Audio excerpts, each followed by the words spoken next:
Hello बच्चों, आज हम हिंदी व्याकरण में विशेषण के विषय में पढ़ेंगे। विशेषण जिसे हम अंग्रेजी में एडजेक्टिव कहते हैं। सबसे पहले हम विशेषण की परिभाषा को पढ़ते हैं।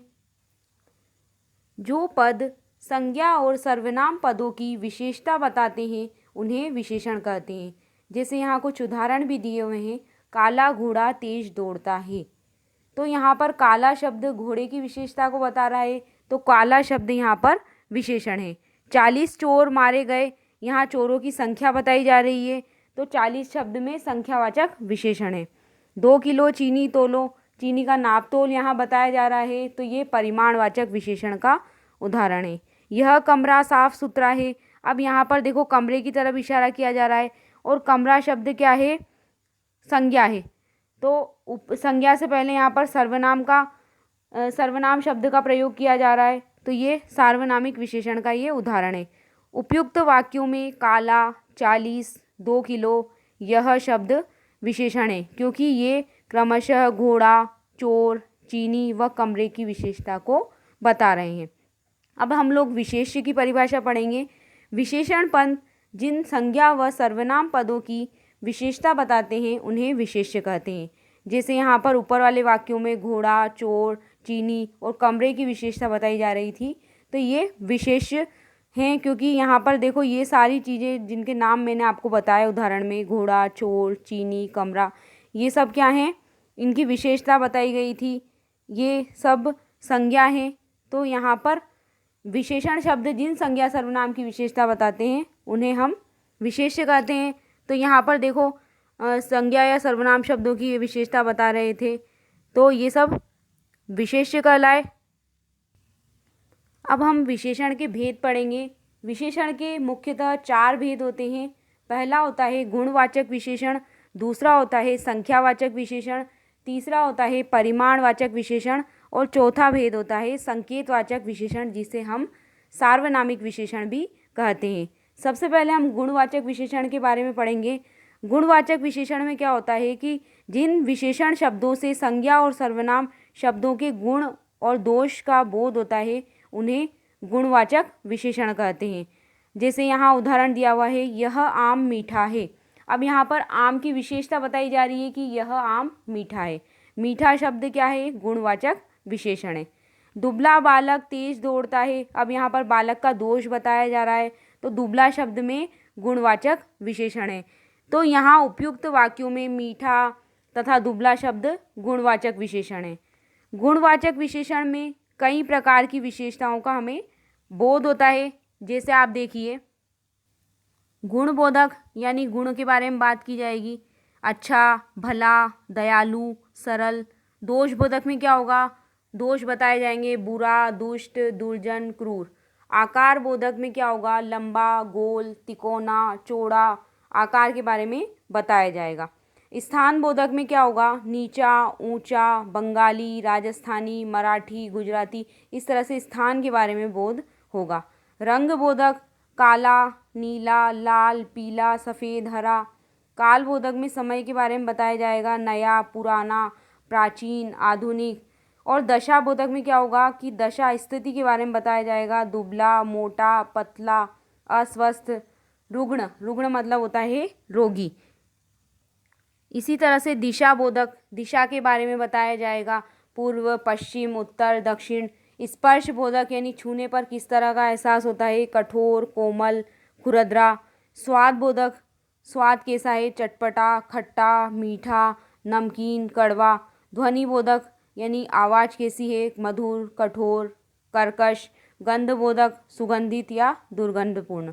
यानी किसी भी प्रकार की गुण या विशेषता इसमें बताई जाएगी, वहाँ पर गुणवाचक विशेषण होता है। इसी प्रकार आप और उदाहरण देखिए गुणवाचक विशेषण के। सुरेश ने नीला कोट पहन रखा है। यहाँ पर कोट की विशेषता बताई गई है नीला, तो नीला शब्द में गुणवाचक विशेषण है। सौरभ ने गुलाबी टाई लगा रखी है। यहाँ पर देखो टाई की विशेषता बताई जा रही है गुलाबी रंग की, तो गुलाबी शब्द गुणवाचक विशेषण है। मधुर गीत सब सुनते हैं, गीत की विशेषता बताई जा रही है मधुर, तो ये भी गुणवाचक विशेषण का उदाहरण है। इसी तरह से सुरभि ने नया बस्ता खरीदा है। बस्ते की विशेषता बताई जा रही है नया, तो नया शब्द में भी गुणवाचक विशेषण है। माधुरी की जापानी गुड़िया नाचती है। देखो यहाँ पर जापानी गुड़िया की बात की जा रही है, तो यहाँ पर भी गुणवाचक विशेषण है। स्थान बोधक की बात की जा रही है, तो ये भी गुणवाचक विशेषण का उदाहरण है। घर के पास कुछ बड़े बड़े पेड़ हैं। पेड़ों की विशेषता ही बताई जा रही है बड़े बड़े, तो यहाँ पर भी गुणवाचक विशेषण है। सब स्वादिष्ट भोजन पसंद करते हैं। अब यहाँ पे भोजन की विशेषता बताई जा रही है स्वादिष्ट।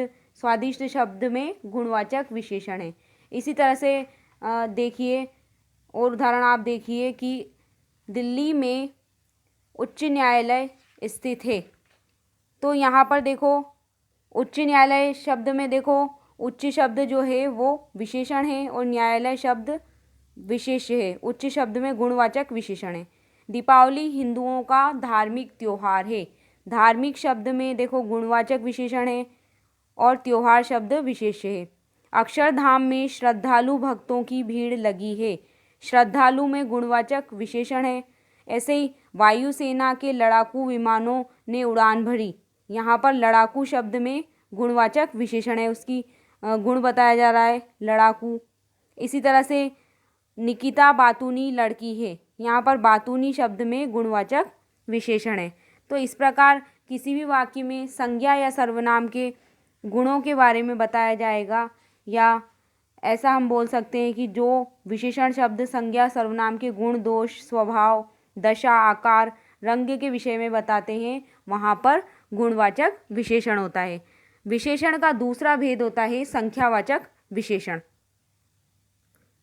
जो विशेषण शब्द संज्ञा और सर्वनाम शब्दों की संख्या बताते हैं उन्हें संख्यावाचक विशेषण कहते हैं।